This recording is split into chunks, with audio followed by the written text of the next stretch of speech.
来看昨昏暗时一场真轰动的演讲。辉达的创办人黄仁勋昨昏暗时伫台大体育馆演讲，有超过3000人去现场。黄仁勋讲，台湾是无名的英雄，煞是世界的大挑。感谢台湾的企业正做 AI 产业革新的靠山，嘛宣告新的运算时代已经开始。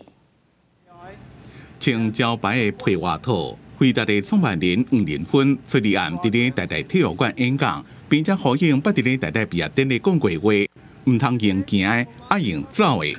So I cannot walk, I must run. We have a lot to cover. I have many things to tell you. 大家真侪企业的大头家坐几排。黄仁勋讲，台湾是珍贵伙伴的集中地，辉达的一切都是自这开始，并且展示因公司的所谓孪生模型，按照国家精准有效台湾气候的变化，就连影片也是 AI 配音。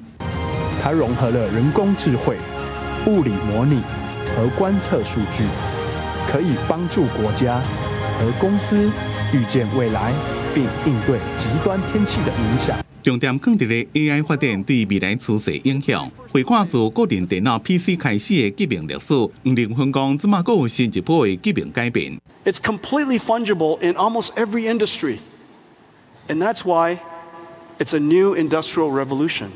黄仁勋上尾用中文影片来感谢，讲台湾是无名的英雄，毋过却是世界之挑。感谢台湾的企业作为 AI 产业革命的后盾，推动产业的复兴，宣告新的运算时代开始。记者综合报道。